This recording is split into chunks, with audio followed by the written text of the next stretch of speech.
¿Te has imaginado alguna vez qué sucede cuando un nombre pronunciado en voz alta es capaz de cambiar una ciudad entera?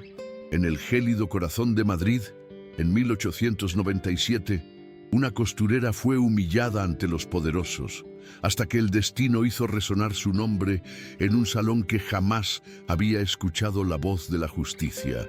Esta es la historia de Teresa Molina, una mujer sencilla que transformó la vergüenza en valentía y cosió dignidad donde antes solo había silencio. Hoy descubrirás cómo una cinta azul y un acto de honestidad bastaron para desafiar siglos de poder.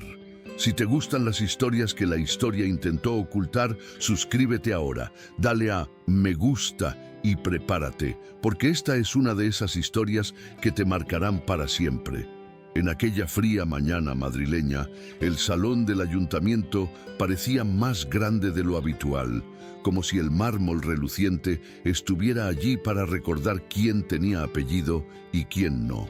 Vi a Teresa subir las escaleras con las manos frías, el broche envuelto en un paño, la cinta azul doblada en el bolsillo para que no se le cayera.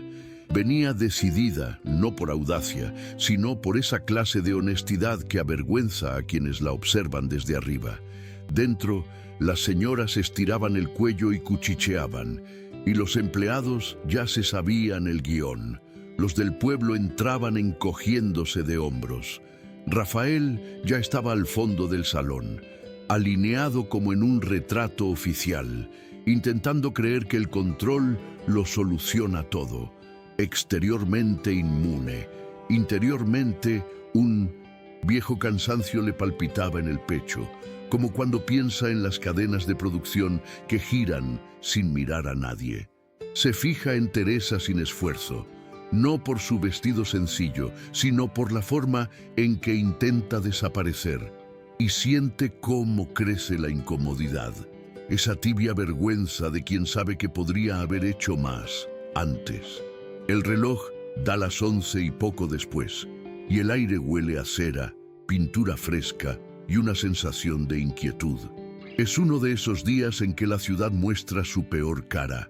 Se acerca a la mesita auxiliar con la única intención de devolver lo que no le pertenece, y entonces empiezan las risas, breves y agudas, las mismas palabras de siempre, la vieja humillación transmitida de boca en boca. Teresa traga saliva, recordando a su madre diciéndole que hiciera lo correcto incluso cuando todo pareciera mal, y aprieta el cuaderno de medidas en el bolsillo, como quien sujeta un ancla.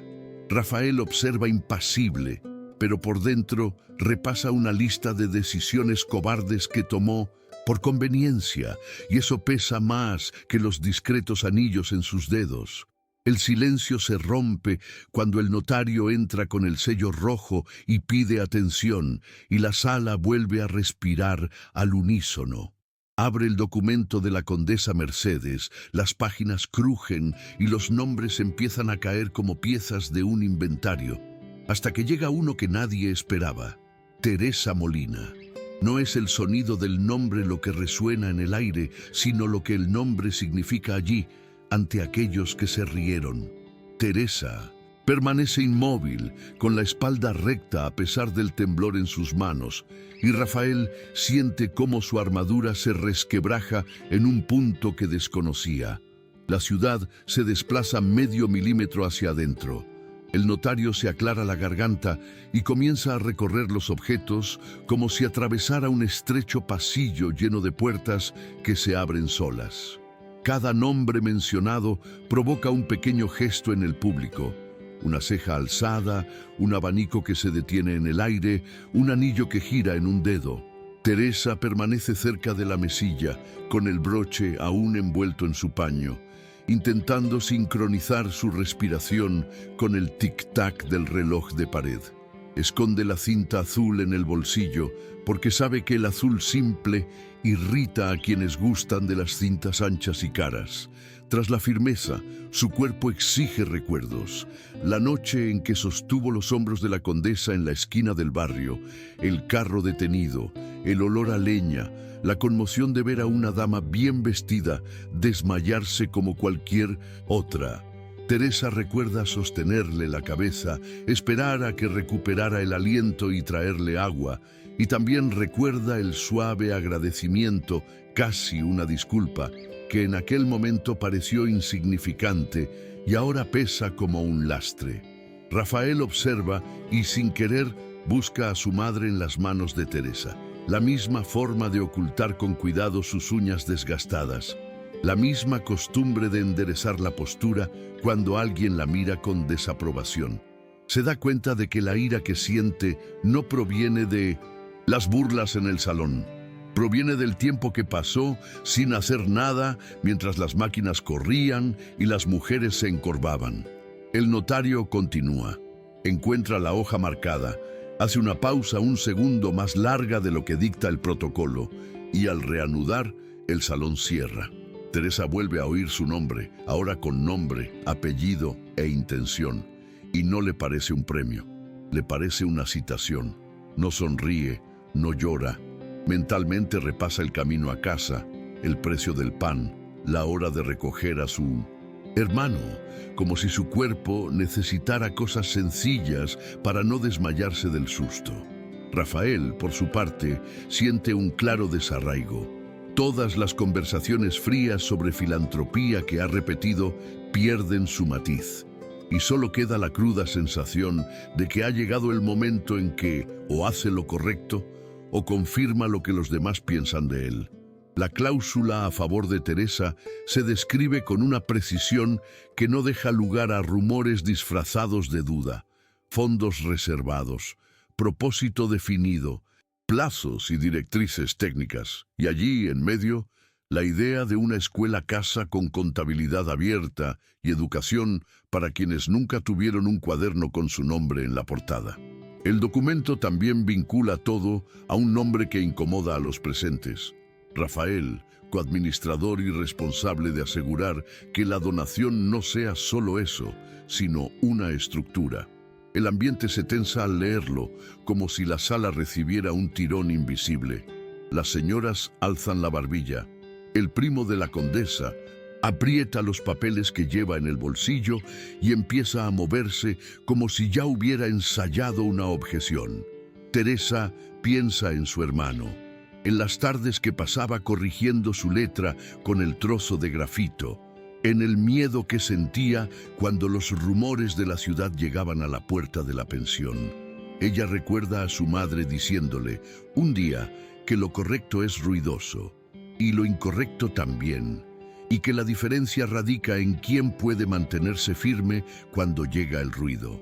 Rafael siente, por primera vez en mucho tiempo, el peso de una decisión real, una que cuesta valiosas amistades y cenas tranquilas. Mira al notario y comprende que no puede simplemente trasladar la responsabilidad al papel. Sabe que si duda, la sala lo abrumará con discursos pulidos y sonrisas técnicas. Así que organiza sus pensamientos como si fueran hojas de cálculo, hechos, fechas, obligaciones, lo que depende de él y lo que no. Decide comprometerse allí mismo, frente a quienes están en su contra, no por arrogancia, sino porque la vergüenza de continuar como antes duele más que la lucha que se avecina. Teresa, ajena a esta lista silenciosa, siente una extraña paz durante unos segundos, la misma sensación que sintió cuando terminó un ajuar complicado a tiempo y sin errores. No lo interpreta como una victoria, lo interpreta como una tarea. Afuera, las costureras y aprendices esperan, sin saber que adentro, una cinta azul está a punto de cambiar la rutina de muchas personas, no como un milagro, sino como un trabajo con nombre y responsabilidad.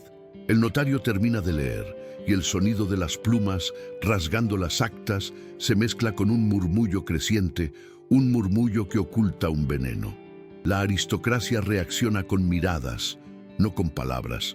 Una ceja alzada, un abanico que se agita con demasiada fuerza, una risa ahogada que lo dice todo sin necesidad de frases completas. Teresa siente la espalda arder, como si la mirada colectiva pudiera expulsarla de la habitación. No se mueve. Permanece allí, mirando el suelo de mármol, donde su reflejo parece más pequeño de lo que es. Rafael percibe la cobardía de los presentes y el miedo que lo consume. El miedo a unirse a esa mujer en público y perder todo lo que lo ha protegido hasta ahora. Piensa en las veces que firmó contratos sin leer el trasfondo humano, en las jóvenes exhaustas que salían de las fábricas con los dedos morados por el frío, y comprende que la carga no es nueva. Solo ha aprendido a sobrellevarla con elegancia. El notario lo mira fijamente, quizá esperando una palabra, pero Rafael simplemente se levanta en silencio y camina hacia la ventana. Afuera, el viento levanta el polvo de la plaza y arranca una bandera del mástil. Observa cómo la tela gira en el aire y se da cuenta de cuánto puede derribar un simple vendaval. Teresa sostiene el broche aún envuelto y se lo entrega al notario, pidiéndole que registre el gesto. Su voz es firme, pero su cuerpo tiembla por dentro, una mezcla de temor y dignidad. Explica que encontró la joya en el forro de un vestido viejo y sintió que lo correcto era devolverla. El notario asiente, confirma que la pieza está registrada en el inventario y el murmullo de las señoras crece en forma de duda. Demasiada coincidencia. Todo es un montaje. Esas mujeres comunes siempre aprenden trucos. Rafael escucha sin volverse, pero el sonido lo traspasa. Recuerda cuando la condesa comentó, entre copas de cristal, sobre una joven costurera que la había ayudado cuando se desmayó. Recuerda cómo describió el gesto sin nombres, pero con gratitud. Ahora, atando cabos, todo tiene sentido. La mujer de la que hablaba estaba allí, siendo ridiculizada por devolver lo que no le pertenecía. A Rafael se le revuelve el estómago. Es una vergüenza que le brota de dentro, como si cada risa a su alrededor también le afectara. Piensa en irse, pero algo lo detiene. No es lástima, es conciencia.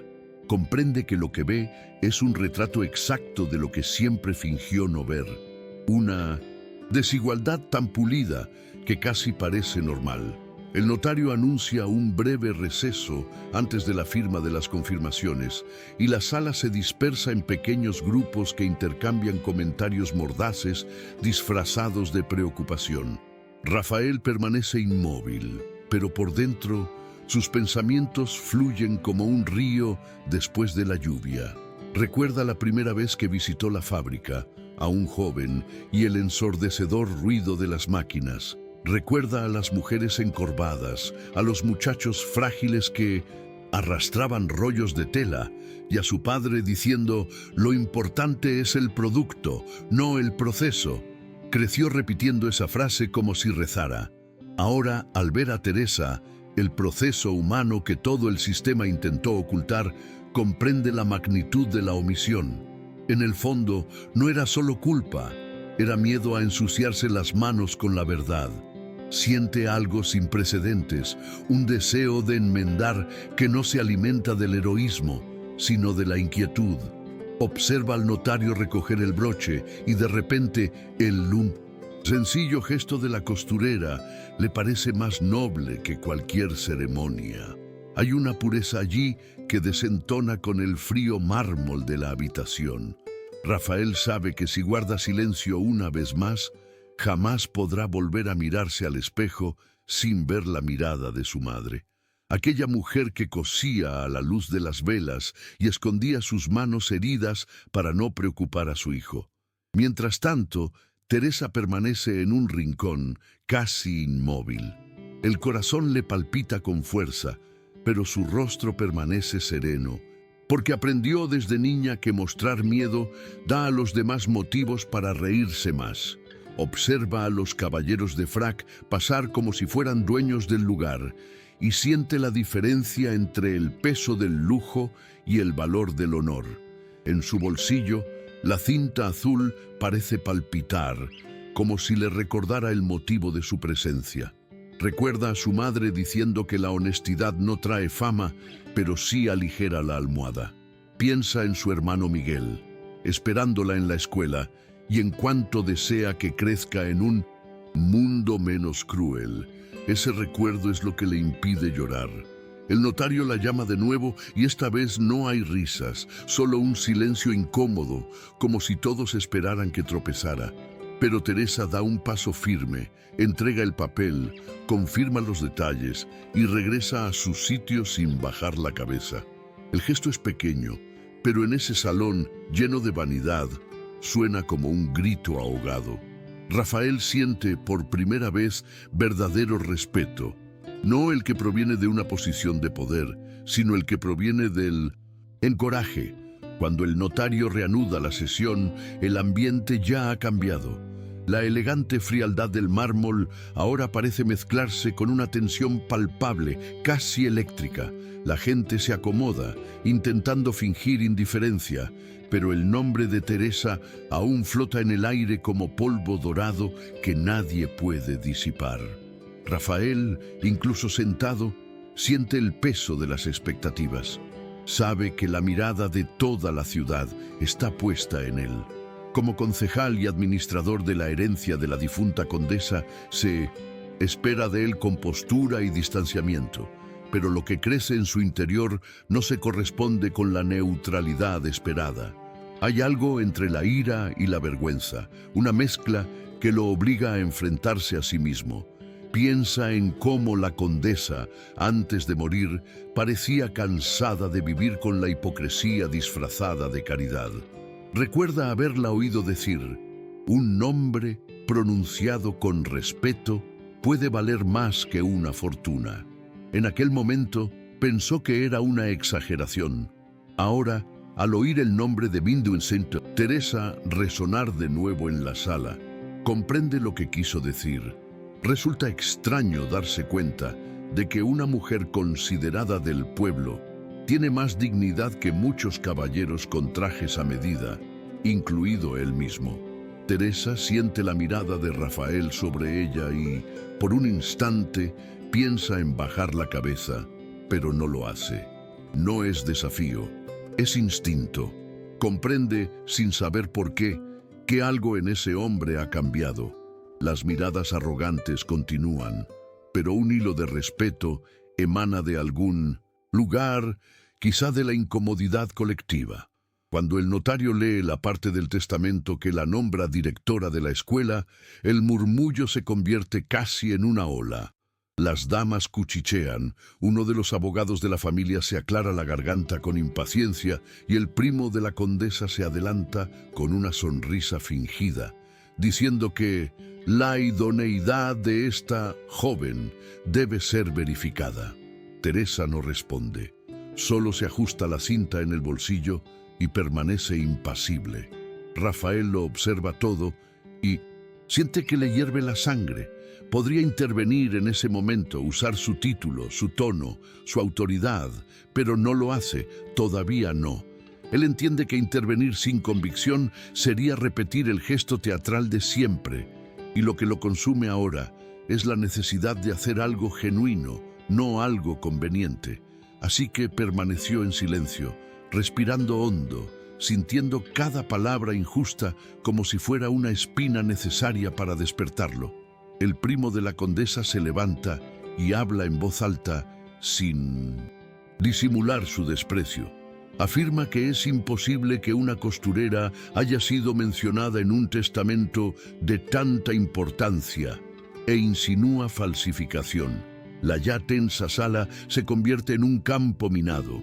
El notario intenta mantener la formalidad, pero sus palabras arrogantes resuenan entre las damas, que se abanican como si el aire se hubiera contaminado.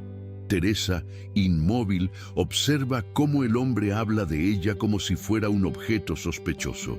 Cada frase es una pequeña y lenta puñalada, pero no se permite reaccionar.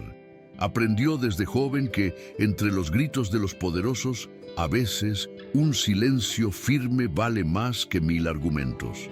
El notario abre entonces el libro de registro, muestra el sello de la condesa y declara que el testamento es legítimo. Las voces se apagan de inmediato, pero la atmósfera permanece tensa. Rafael mira a su primo y por primera vez no ve solo arrogancia, sino miedo. El miedo a perder el control sobre lo que siempre ha sido suyo. Esta revelación es repentina.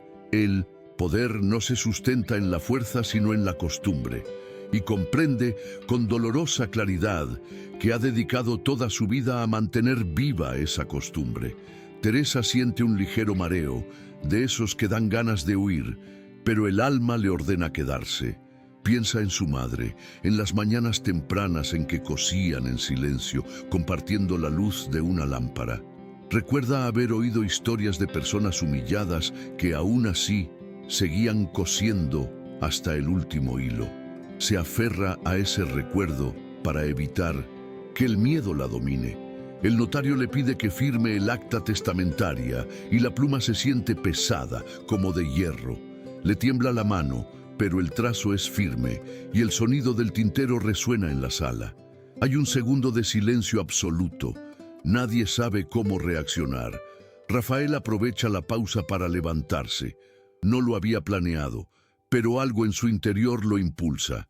Camina hacia el centro de la sala y dice, con voz tranquila, que el testamento es válido y se cumplirá tal cual, sin modificaciones ni maniobras. Su tono no es de autoridad sino de certeza. La sala queda en silencio. Es el tipo de silencio que precede al cambio, el que separa el antes del después. Rafael permanece de pie, sintiendo todas las miradas sobre él. El primo de la condesa intenta reaccionar, cuestionando el derecho de un administrador a intervenir, pero su tono ya ha perdido fuerza. El notario, aliviado, confirma las palabras de Rafael y añade que los deseos de la condesa constan en varias páginas, firmadas y fechadas.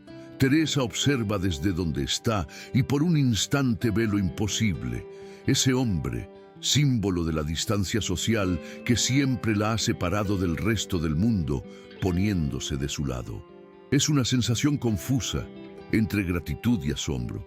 Rafael siente el corazón palpitante como si estuviera haciendo algo peligroso. Y así es, porque lo que decide no es solo defender una cláusula, es enfrentarse al círculo que lo ha moldeado. Conoce el precio de esto y también sabe que, si se retracta, cargará con la vergüenza para siempre.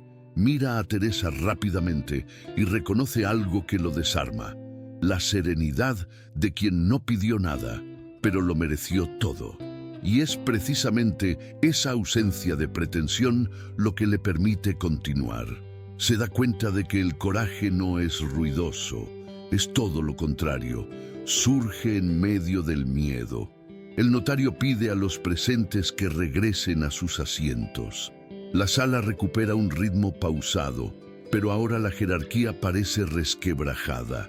Las señoras bajan el tono de sus susurros. Los empleados dejan de reír. Teresa permanece en silencio, sintiendo las piernas pesadas como si hubiera caminado kilómetros. Se sienta, respira hondo e intenta asimilar lo que acaba de suceder. Aún no comprende la magnitud, pero siente que algo ha cambiado. Afuera, la luz comienza a atenuarse. Esa luz dorada que entra por los ventanales y transforma el aire en una cálida bruma. Rafael, observando el resplandor que ilumina su rostro, comprende que no fue solo el testamento el que pasó página, fue él. El hombre que durante años se enorgulleció de actuar correctamente dentro del sistema, ahora se da cuenta de que actuar correctamente no basta. Es necesario ser justo, y la justicia a veces duele. Sabe que el verdadero juicio aún está por llegar. No el legal, sino el social. Y sin embargo, siente una extraña paz, casi infantil, como si por primera vez en mucho tiempo estuviera respirando aire puro. Cuando termina la sesión, la sala se vacía lentamente. La gente sale en pequeños grupos, comentando lo sucedido con indignación disfrazada de asombro. Nadie lo admite en voz alta, pero todos saben que han presenciado algo que rompió una vieja costumbre: la creencia de que el mérito y el apellido van de la mano. Teresa espera a que la sala se vacíe antes de irse. Camina a paso corto, sintiendo el frío del suelo bajo sus zapatos gastados. El eco de los tacones caros de las señoras resuena más fuerte que el suyo, pero es el discreto sonido de sus pasos lo que Rafael oye con claridad. La sigue a cierta distancia, sin saber qué decir. Siente un deseo genuino de hablar, pero las palabras le quedan pequeñas. Afuera, el aire invernal es gélido y el vaho del aliento de Teresa se eleva como humo. Mira el cielo gris y piensa que tal vez su madre tenía razón.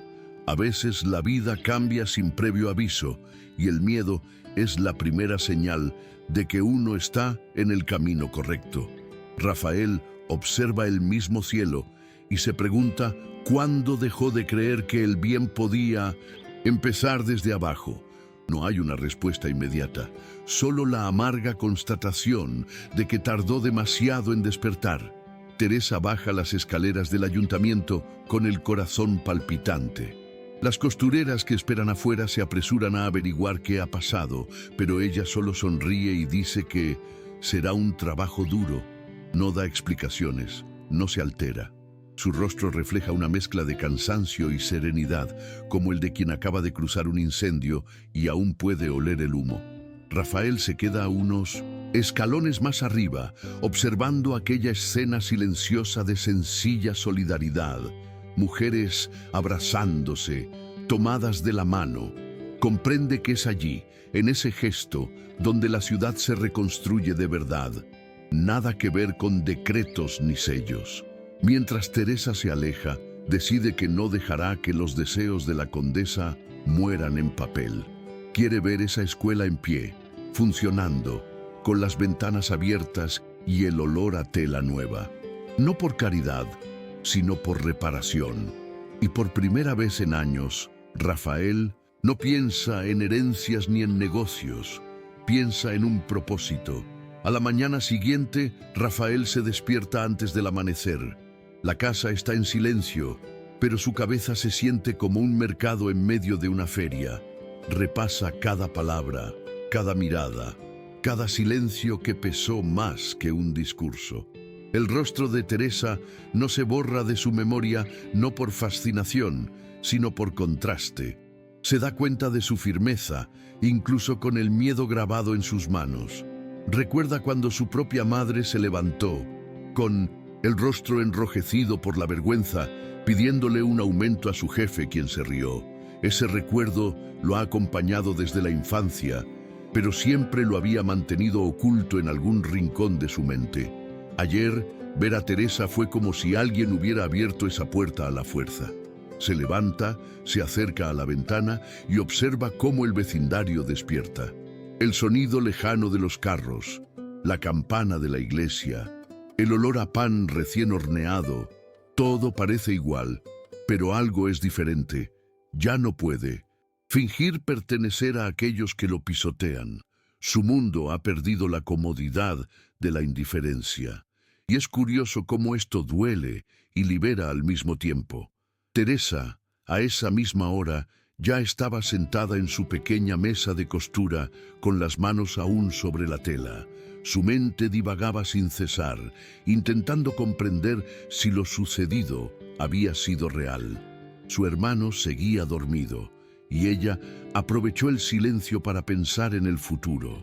El testamento estipulaba que la escuela se instalaría en el antiguo almacén de la condesa, pero no tenía ni idea de cómo lidiar con abogados, licencias y contables. Solo sabía coser, medir y enseñar. E incluso así, no estaba segura de que la escucharan. Pero había algo en su interior, una fuerza que no provenía de la certeza, sino de la obligación de no desaprovechar la oportunidad que la condesa le había dejado. Tomó la cinta azul y se la anudó a la muñeca. El gesto era simbólico, pero le infundió valor. Decidió ir al almacén ese mismo día, antes de que alguien intentara detenerla. Y mientras preparaba café, sin darse cuenta, sonrió. No porque hubiera ganado, sino porque por un instante sintió que su madre estaría orgullosa. El almacén de la condesa se ubicaba en un amplio callejón, con altos ventanales y olor a madera húmeda. Cuando Teresa llegó, la puerta seguía cerrada. Se quedó allí, libreta en mano, esperando a que alguien apareciera. Uno de los guardias la reconoció del día anterior y pareció dudar, pero al oír su nombre y la mención del testamento, abrió la puerta sin rechistar. Dentro, el espacio parecía inmenso y triste. Montones de telas viejas, máquinas cubiertas de polvo, un maniquí sin brazo apoyado contra la pared. Teresa caminó despacio, tocando todo con cuidado, como si visitara un lugar sagrado. Pensó en las niñas que podrían estudiar allí, en las madres que podrían encontrar trabajo, en los sueños que cabrían en ese suelo. Respiró hondo y aspiró el aroma de las telas mezclado con esperanza. Pero sabía que la euforia tendría que esperar. Aún sentía miedo a que el primo de la condesa cambiara de opinión, miedo a los chismes, miedo a ser solo un nombre pasajero en un documento que la ciudad olvidaría. Aún así, se quedó. Cogió un trozo de tiza, trazó una línea en el suelo y pensó: aquí es donde empieza todo. Mientras tanto, Rafael recorría el centro de la ciudad en un carruaje, con el abrigo pesado pero la mirada ligera.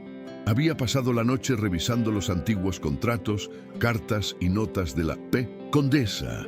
Descubrió que, en efecto, ella llevaba años planeando ese proyecto y que ya había comprado algunos de los materiales. Era como si todo estuviera esperando a que alguien con el valor suficiente para empezar.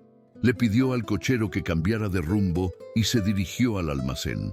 Al llegar, encontró a Teresa arrodillada en el suelo, barriendo el polvo con las manos desnudas.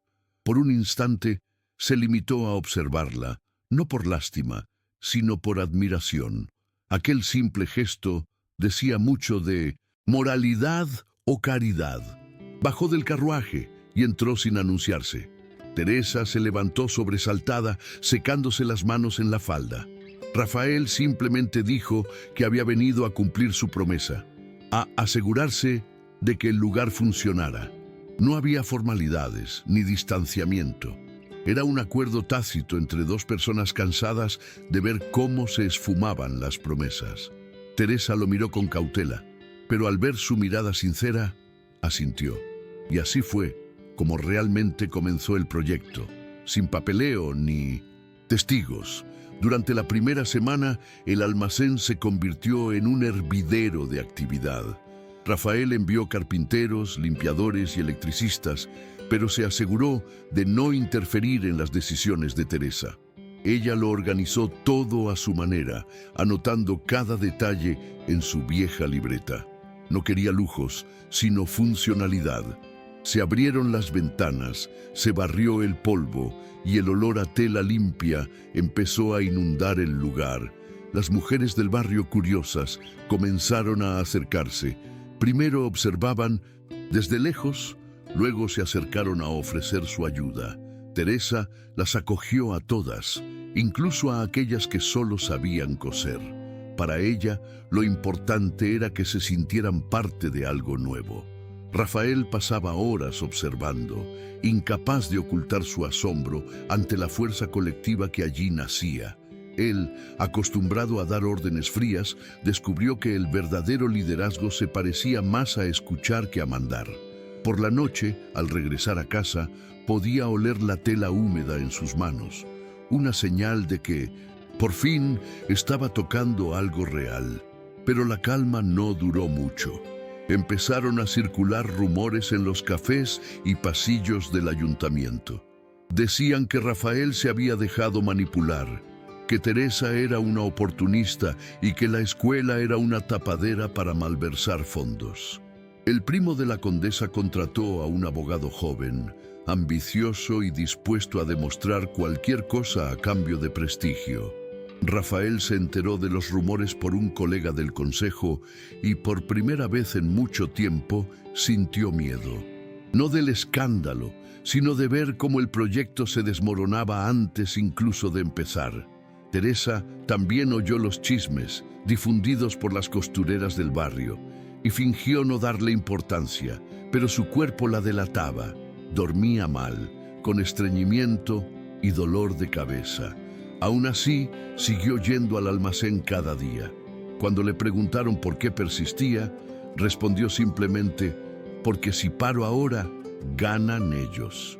Rafael oyó esta frase una tarde y la guardó como recordatorio. Él comprendió que para ella no se trataba de estatus, se trataba de reparar una vida entera de puertas cerradas. Con el tiempo, el almacén empezó a cobrar vida. El sonido de las máquinas de coser resonaba en la calle, mezclado con las risas de las aprendices y el aroma del café recién hecho. Las ventanas abiertas dejaban entrar la luz y la esperanza. Rafael iba casi a diario, incluso cuando fingía ante sus compañeros que solo supervisaba. En realidad, iba porque necesitaba recordarse a sí mismo que era posible. De vez en cuando ayudaba a cargar rollos de tela o a revisar hojas de cálculo, pero lo que más le cautivaba era observar a Teresa enseñar. Hablaba con paciencia, explicando cada puntada como si fuera un secreto. Las chicas escuchaban con atención y había algo casi sagrado en aquella sencilla escena. Por la noche, cuando se apagaban las luces, se quedaba un rato más, sentado en un banco de madera, escuchando el eco del silencio. Era el mismo sonido que oía de niño, en las noches en que su madre cosía sola y por primera vez aquel sonido no le dolía. Era como si se hubiera transformado en un recuerdo puro. Pero fuera de allí, la red se estrechaba. El primo de la condesa apareció en el ayuntamiento con una pila de papeles y una expresión victoriosa. Afirmaba tener pruebas de que el broche devuelto por Teresa era falso y que ella se había beneficiado de un antiguo robo. El notario intentó rebatirlo, pero el rumor ya se había extendido. Los periódicos de la ciudad comenzaron a publicar artículos maliciosos, insinuando que la humilde costurera estaba manipulando a un concejal a cambio de favores. Teresa recibió el primer ejemplar de una de sus alumnas y su reacción fue silenciosa. Simplemente dobló el periódico, lo guardó en su cajón y siguió cosiendo. Rafael, al leerlo, sintió que todo su cuerpo se paralizaba. No sabía qué le enfurecía más, la mentira o la facilidad con la que se propagaba. Intentó intervenir, buscó al director, amenazó con acciones legales, pero se dio cuenta de que luchaba contra algo mayor, la necesidad colectiva de desacreditar a quienes provienen de orígenes humildes. Aún así, decidió no ceder. Si quieren guerra, tendrán la verdad, se dijo a sí mismo antes de regresar al almacén al día siguiente. Esa noche, Teresa se quedó hasta tarde en el almacén. Las luces de gas parpadeaban, proyectando largas sombras sobre las paredes. Repasó sus libros de contabilidad y garabateó ideas para sus lecciones de lectura, intentando distraerse de las acusaciones. Pero por dentro, la angustia la carcomía. Recordaba las palabras hirientes, la risa de las señoras, los titulares que decían que todo era mentira. Lo que más le dolía no eran las palabras, sino el miedo a que Rafael las creyera. En el fondo, aún desconfiaba. Venía de un mundo que nunca había acogido a personas como ella. Mientras tanto, él cruzaba Madrid en carruaje, con el corazón acelerado. Llevaba un sobre con los documentos originales de la condesa, obtenidos con dificultad del archivo municipal. Quería demostrarle a Teresa que no dudaba de ella, que estaba de su lado. Al llegar, encontró la puerta entreabierta y oyó un leve sollozo proveniente del interior. Entró en silencio. Teresa, sentada en el suelo, lloraba en silencio sin saber que ya no estaba sola. Dejó el sobre la mesa y simplemente dijo: «Aquí está todo. Ella confiaba en ti». No dijo nada más. y con eso bastó. A la mañana siguiente, los rumores se disiparon. El notario confirmó la autenticidad de los documentos y los periódicos, avergonzados, publicaron pequeñas correcciones en las notas a pie de página, frías y sin disculpas. Pero Teresa no guardaba rencor. Volvió al trabajo como si nada hubiera pasado, con la misma sonrisa cansada y la misma concentración. Rafael, en cambio, sintió que algo cambiaba en su interior. Ya no era solo respeto, sino una especie de admiración nacida de las experiencias compartidas, de cómo mantenía el ritmo incluso cuando todo se desmoronaba a su alrededor. Empezó a comprender que la verdadera fortaleza no hace ruido.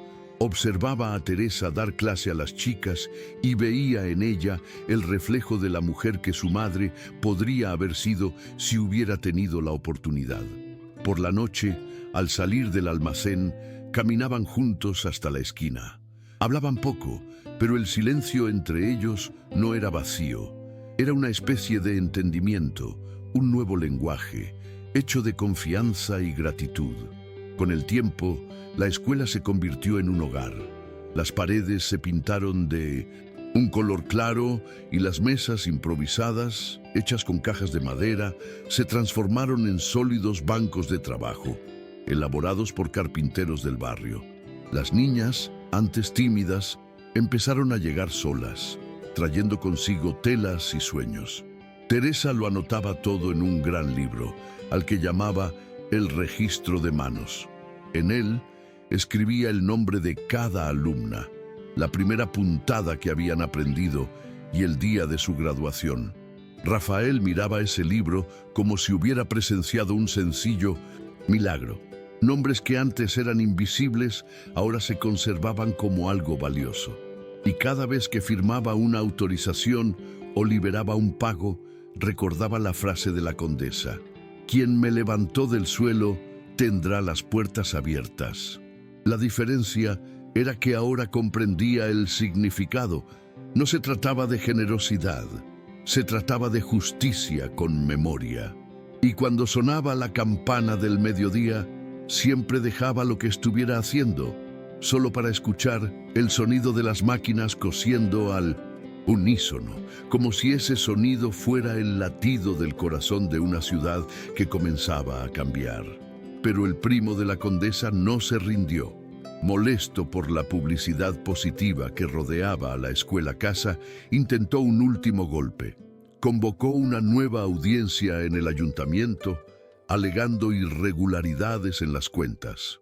Rafael fue notificado y sintió que el viejo temor regresaba. No por el dinero, sino por la vergüenza que Teresa podría volver a enfrentar. Cuando se lo contó, esperaba verla derrumbarse, pero Teresa solo suspiró y dijo: «Entonces, intentémoslo de nuevo». Esa noche revisó cada hoja de registro, cada recibo, cada gasto escrito a mano. No había nada que ocultar. Mientras tanto, Rafael preparaba su propia defensa, no solo por las cifras, sino por sus acciones. Sabía que esta vez presentar documentos no sería suficiente. Tendría que tomar una postura firme sin escudarse en convenciones. Por primera vez en años, quería ser juzgado no por la sociedad, sino por su propia conciencia. Y su conciencia ya había decidido de qué lado estaría. El día de la vista amaneció gris, con un viento gélido y olor a lluvia. Teresa llegó temprano, con el libro de actas pegado al pecho, como quien porta una prueba de vida. Rafael llegó poco después, sin cochero, caminando por las calles aún mojadas. Se encontraron en la puerta del ayuntamiento y una sola mirada bastó para que comprendieran que las palabras sobraban. Dentro, la sala estaba abarrotada, autoridades, curiosos y, por supuesto, los mismos rostros arrogantes que una vez se habían burlado. El primo de la condesa, con traje oscuro y una sonrisa fría, parecía seguro de sí mismo. El juez ordenó los papeles y pidió silencio. El notario, con voz firme, abrió el expediente y comenzó a leer. Cada frase era un recordatorio de lo que aquella ciudad había intentado enterrar. La generosidad de la condesa, la valentía de Teresa, y ahora la postura de Rafael. El abogado contrario intentó interrumpir varias veces, pero el notario mantuvo su tono. Cuando mencionó el nombre de Teresa Molina como directora legítima, la sala se dividió entre la sorpresa y la incomodidad. La voz del notario resonó, clara, abriéndose paso entre el murmullo de las respiraciones contenidas. Cuando le tocó hablar al primo, levantó una pila de papeles amarillentos, diciendo que había encontrado recibos que demostraban que Teresa se había apropiado indebidamente del broche. Rafael se puso de pie de inmediato, con semblante serio. Le pidió al juez que le permitiera examinar los documentos personalmente. Los hojeó uno por uno y notó el error: fechas falsificadas, firmas falsas y un sello que no existía desde 1895. Entregó todo al notario, quien confirmó el fraude en minutos. El primo palideció, intentando mantener la compostura. El juez pidió orden, pero el murmullo ya era demasiado fuerte. Rafael respiró hondo, sintió la sangre palpitarle en las sienes e hizo lo que había estado postergando durante meses. Pidió la palabra y, ante todos, habló no como un consejero, sino como un hombre. Admitió que durante años había guardado silencio ante las injusticias en sus propias fábricas, que había preferido la comodidad al valor. Dijo que si había culpa en esa sala, era la culpa de todos aquellos que habían hecho la vista gorda, y concluyó con una frase que hizo que el tiempo se detuviera. Hoy, su nombre vale más que todos mis títulos. Toda la sala quedó en silencio. El juez dejó caer la pluma sobre la mesa, y el sonido seco resonó en las paredes de mármol. Rafael permaneció de pie, respirando con calma, pero con los ojos húmedos. No era un discurso ensayado, era una confesión. Teresa, sentada en la segunda fila, sintió que todo su cuerpo temblaba. Lo que siempre había anhelado, ser escuchada sin tener que gritar, estaba sucediendo. El juez pidió al notario que procediera con la lectura final y, al oír su nombre mencionado de nuevo entre las cláusulas de honor, no pudo contener las lágrimas. Pero no eran lágrimas de dolor, eran lágrimas de alivio. El primo de la condesa, derrotado, bajó los papeles e intentó disimular su vergüenza. Algunos caballeros del público, antes altivos, apartaron la mirada. El notario cerró el testamento con un chasquido seco y anunció su aprobación. La escuela Doña Mercedes quedaba oficialmente reconocida y Teresa confirmada como su legítima directora. La sala aplaudió, no con entusiasmo, sino con respeto. Ese tipo de aplausos que no buscan el espectáculo, sino el reconocimiento. Tras la audiencia, la plaza frente al ayuntamiento se llenó de gente. Costureras, aprendices y vecinos esperaban afuera, con pañuelos y los ojos llorosos. Cuando Teresa salió, la recibieron con abrazos y sencillas flores, margaritas que había recogido por el camino. Rafael la siguió poco después, sin prisa. Se miraron sin decir palabra. En ese instante, la ciudad entera pareció más ligera. No hubo una victoria eufórica, solo una profunda sensación de reparación. El notario, observando desde las escaleras, hizo un gesto discreto a un reportero que tomaba notas. Quería que por primera vez su nombre se publicara sin desprecio. Teresa subió un escalón, miró el cielo gris y sintió el viento frío en la cara. No se había imaginado que un simple gesto como devolver un broche se transformaría en todo aquello. Rafael se acercó y juntos bajaron las escaleras con calma. Era el fin de una guerra silenciosa y el comienzo de algo que, por primera vez, parecía justo. En los meses siguientes, la escuela se convirtió en un punto de encuentro. El olor a jabón y a ropa recién lavada se mezclaba con el murmullo de las conversaciones y el planchado. Las chicas llegaban con cuadernos nuevos y ojos curiosos.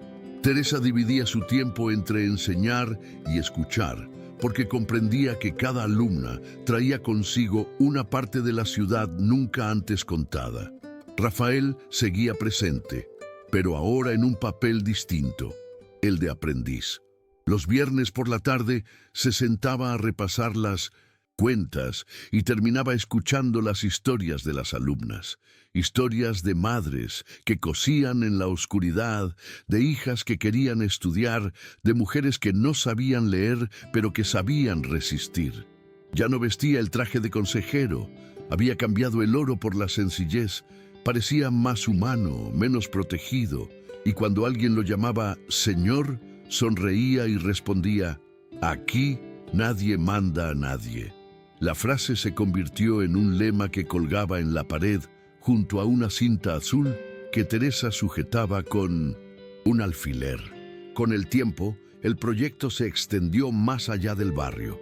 Los comerciantes empezaron a comprar las prendas confeccionadas por los alumnos, y el nombre de la escuela casa se difundió por toda la ciudad.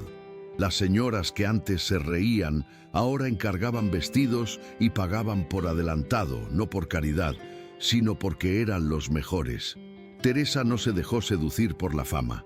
Siguió siendo sencilla, se levantaba temprano, cuidaba de su hermano y anotaba cada gasto y cada sueño en su cuaderno.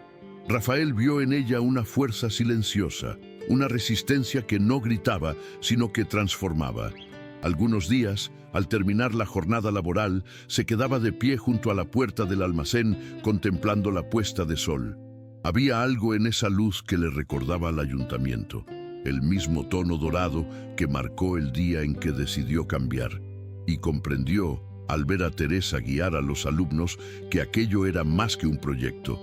Era una reparación que permanecía viva, bordada en cada puntada que salía de sus manos.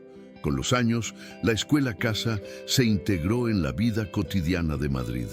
Los niños corrían por el patio, los hombres pasaban a recoger mercancía y el ruido de las máquinas ya no asustaba. Era la banda sonora de una nueva era. Rafael la visitaba con frecuencia, pero sin formalidades. A veces simplemente aparecía para tomar un café y escuchar a Teresa hablar de las nuevas clases. Ella, a su vez, mantenía su habitual calma, su mirada firme y una rutina disciplinada que inspiraba respeto. Algunas tardes, su hermano Miguel, ya adolescente, ayudaba en las clases de lectura leyendo en voz alta a los alumnos. Teresa lo observaba con silencioso orgullo, recordando la promesa que le había hecho a su madre: él aprenderá lo que yo no pude. Rafael presenció esta escena y sintió un nudo en la garganta, no de tristeza, sino de una ternura que hacía mucho tiempo no sentía. Comprendió que aquella escuela era más que paredes. Era el símbolo de una ciudad que aprendía a cuidar aquello que una vez despreció. Pero no todo era calma. En los días de lluvia, el techo seguía goteando y las cuentas no siempre cuadraban. Hubo meses en que se quedaron sin carbón, hilo e incluso comida.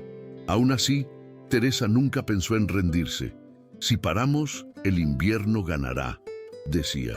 Rafael, ya mayor y cansado, ofreció ayuda económica, pero ella siempre respondía con la misma sonrisa: saldremos adelante, como siempre. Y así fue. Las alumnas vendían bordados en ferias, los vecinos organizaban rifas y de alguna manera el trabajo continuaba. Un día, un grupo de chicas del campo vino a pedir plaza, diciendo que habían oído hablar de una escuela donde hasta los pobres aprenden a leer su propio nombre. Teresa las aceptó a todas sin dudarlo. Esa noche, al apagar las luces, miró el salón lleno de máquinas y suspiró. Sintió que la lucha aún no había terminado, pero ahora, al menos, tenía un propósito. El tiempo siguió su curso y Madrid cambió con él. Las fábricas comenzaron a adoptar prácticas más humanas, en parte porque el nombre de Rafael de Villaseñor aún tenía peso y ahora servía a una causa distinta. Transformó los contratos de sus empresas exigiendo condiciones dignas, jornadas justas y becas para los hijos de las costureras. Al principio se enfrentó a la resistencia de otros industriales, pero no cedió. Dijo que era el único legado que valía la pena dejar. Teresa observaba estos cambios con silenciosa gratitud, pero también con realismo. Sabía que no todos cambiaban por conciencia. Algunos lo hacían por conveniencia. Aún así, no importaba. Cada chica que se graduaba de la Casa Escola era una pequeña pero sólida victoria. Rafael ya no era el mismo. Caminaba despacio, hablaba poco y parecía llevar el tiempo con más ligereza. A veces observaba a Teresa por la ventana mientras guiaba a las alumnas y pensaba que nunca había conocido una valentía más discreta. Un día, el notario, ya anciano, apareció sin avisar, con un sobre sellado. Dentro había una carta escrita por la propia condesa Mercedes, guardada en secreto durante todos esos años. Era breve, pero directa. Quien levanta a otro del suelo, se levanta con él. Teresa leyó la frase varias veces, con los ojos llenos de lágrimas. Rafael también la leyó y sonrió. Era como si la condesa hubiera previsto todo lo que vendría después, como si esa carta fuera el final de una historia que aún se estaba escribiendo. El notario pidió permiso para publicar la carta en un periódico local y Teresa accedió. La semana siguiente salió el artículo con una foto de la escuela casa y un sencillo pie de foto. Un nombre que enseñó a la ciudad a escuchar. Al ver la edición, Rafael permaneció en silencio durante largos minutos. Luego, simplemente dijo: «Ahora está completo». Teresa no respondió. Solo sostuvo la cinta azul en su muñeca y sonrió, como quien entiende que ciertos reconocimientos no necesitan palabras, solo continuidad. 3 años después, el patio del ayuntamiento volvía a estar lleno, pero ahora el ambiente era distinto. Donde antes había tensión y desdén, ahora había flores y música. Era el desfile anual de la escuela aula Doña Mercedes. Las alumnas presentaban sus colecciones de costura, luciendo con orgullo cada una su propia creación. Al fondo del patio, entre cintas azules, una pancarta rezaba: «La dignidad no se pide, se enseña». Teresa caminaba entre las jóvenes, ajustando cuellos, recogiendo cabellos, sonriendo como si presenciara lo imposible desplegarse ante sus ojos. Rafael, mayor y apoyado en un bastón, observaba desde una de las ventanas del edificio. Su mirada reflejaba orgullo y paz. El hombre rígido de antes ya no estaba. Ahora se veía a alguien transformado por vivir con la verdad. Cuando el hermano de Teresa subió al escenario para anunciar las nuevas clases de lectura, el público se puso en pie para aplaudir. Fue el sonido más sincero que la ciudad jamás había escuchado. Tras el evento, Rafael esperó a Teresa en la puerta. El sol se ponía lentamente, tiñendo el cielo de oro, y la luz se reflejaba en los mechones plateados de su cabello. Se quedaron allí un momento, sin prisa, observando a las muchachas recoger las sillas y doblar las telas. Él comentó en voz baja que, al ver aquello, por fin comprendía lo que era la herencia. No es lo que dejas atrás, sino lo que queda. Teresa rió, una risa suave, y respondió que el verdadero lujo es poder dormir sin vergüenza. Rafael asintió con un simple gesto, y permanecieron en silencio, viendo cómo se cerraba la puerta. No hubo discursos, ni promesas, solo el lejano murmullo de las últimas risas y el eco de las máquinas de coser en el interior, girando como el corazón de la ciudad. En ese momento, ambos supieron que, de algún modo, estaban en paz con el pasado. En los meses siguientes, la vida recuperó su ritmo tranquilo. Rafael siguió visitando la escuela, pero ahora a un ritmo más pausado, saboreando el silencio de los pasillos. Recorría las paredes con el dedo, olía la tela y la pintura, y recordaba el ayuntamiento, el día en que su nombre resonó por primera vez. Cada recuerdo llegaba sin dolor, como una cicatriz que había aprendido a no doler. Teresa seguía impartiendo las clases, pero ahora compartía las responsabilidades con su hermano, que enseñaba lectura y contabilidad. A veces, Rafael llegaba temprano solo para oír las voces deletreando nuevas palabras. Era como si ese sonido fuera lo opuesto al humillante silencio de antes. Una tarde dejó un sobre con un simple sello en su escritorio. Dentro, un documento: la donación definitiva del edificio a la escuela, sin su nombre por ninguna parte. Cuando ella le preguntó por qué no quería firmar, él respondió: porque lo que es simplemente no necesita dueño. Años después, Rafael enfermó. Pasó sus últimos días en casa con pocas visitas y muchos recuerdos. Nunca volvió a casarse, ni le hacía falta. Decía que la vida ya le había dado lo que le faltaba: un propósito. Junto a su cama guardaba un pequeño trozo de tela azul que Teresa le había regalado como recuerdo del primer lazo. Una mañana de invierno, el médico anunció que había fallecido en paz, sin dolor. Teresa recibió la noticia en silencio. Cerró los ojos un instante y pensó que, de alguna manera, había encontrado el descanso que siempre había buscado. Esa noche, encendió una vela en el salón de la escuela casa, colocó el lazo azul sobre la mesa y dejó que el aire se impregnara del aroma a cera y recuerdos. Simplemente susurró lo que sabía que él entendería: gracias por mantenerte del lado correcto. El tiempo pasó y la ciudad volvió a cambiar. La escuela seguía firme, ahora dirigida por antiguas alumnas, mujeres que habían aprendido a coser, leer y tomar sus propias decisiones. El nombre de Teresa ya no se susurraba, se pronunciaba con orgullo en plazas y ferias. En el patio, el retrato de Rafael y el de la condesa colgaban uno al lado del otro, rodeados de cintas azules.